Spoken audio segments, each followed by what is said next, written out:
Salam sejahtera bagi kita semua.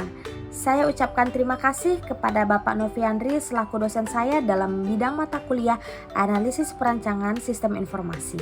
Dan di sini izinkan saya untuk mempresentasikan terkait dengan tugas UAS yang telah diberikan oleh Bapak Noviandri.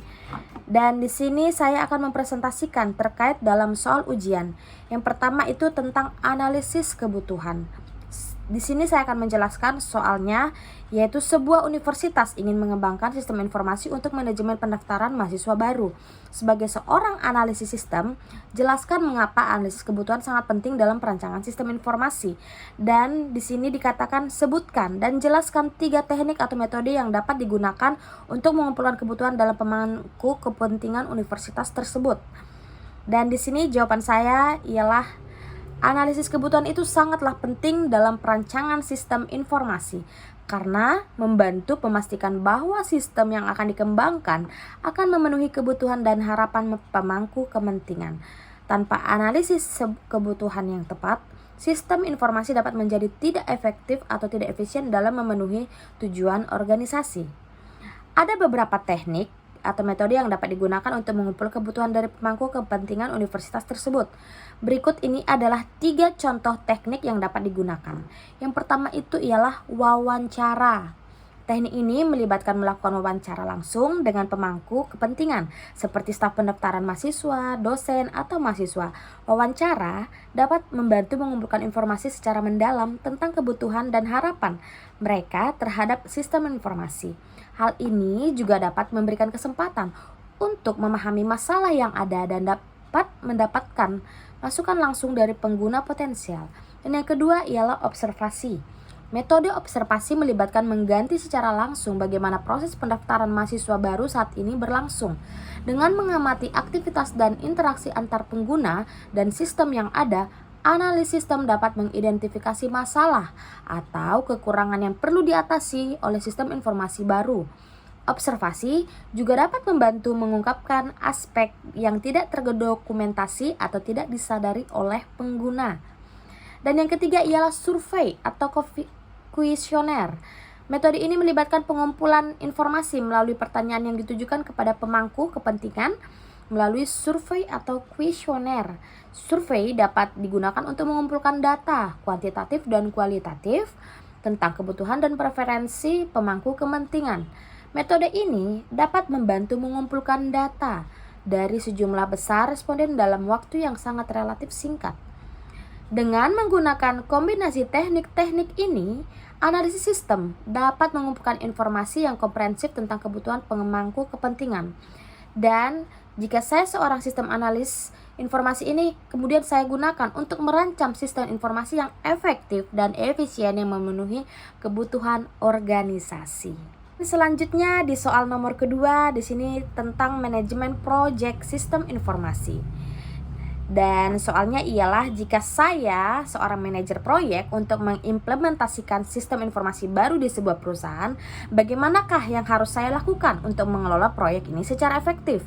Dan dijelaskan langkah-langkahnya yang bisa saya ambil dalam merencanakan, melaksanakan, dan mengawasi proyek yang pada saat itu juga. Dan dijelaskan beberapa risiko yang akan mungkin timbul selama pelaksanaan proyek dan cara mengatasi atau mengurangi risiko tersebut. Baiklah, di sini saya akan menjawab terkait dengan soal yang ada. Dan untuk mengelola proyek implementasi sistem informasi secara efektif, berikut adalah langkah-langkah yang dapat saya ambil dalam merencanakan, melaksanakan, dan mengawasi proyek. Yang pertama itu ialah merencanakan proyek. Tentukan tujuan proyek dengan jelas dan identifikasi kebutuhan pemangku kepentingan. Dan yang kedua, dibuatkan jadwal proyek yang mencakup semua tahapan dan aktivitas yang diperlukan. Dan yang ketiga ialah tetapkan anggaran proyek dan alokasikan sumber daya yang diperlukan.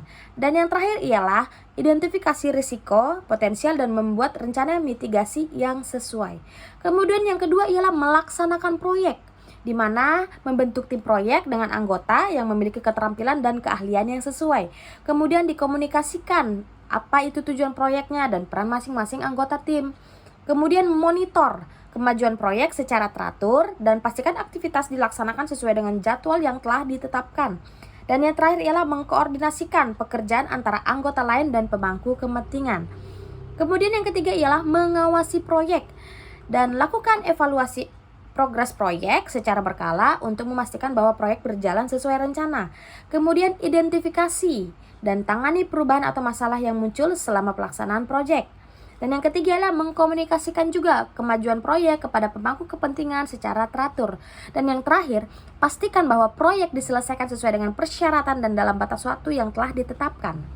Selama pelaksanaan proyek, beberapa risiko yang mungkin timbul itu termasuk yang pertama ialah perubahan kebutuhan atau persyaratan yang tidak terduga. Kemudian yang kedua ialah kendala sumber daya, seperti keterbatasan anggaran dan keterbatasan tenaga kerja. Dan yang ketiga ialah konflik antara anggota tim dan pemangku kepentingan.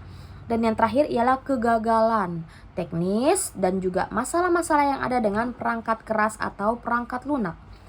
Untuk mengatasi atau mengurangi risiko tersebut, berikut menurut saya ialah beberapa strategi yang dapat kita terapkan.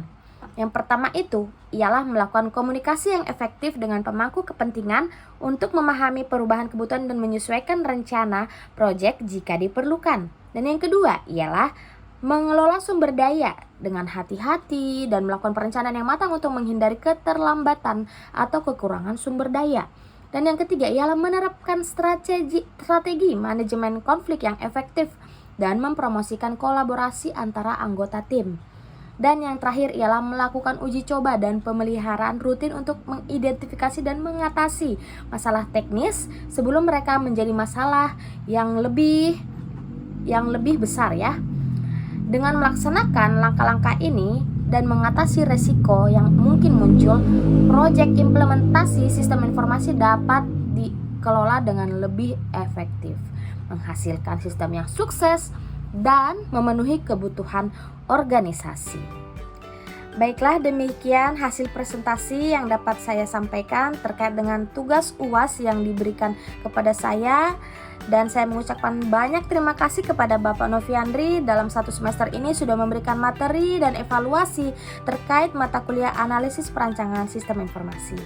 Terima kasih Pak.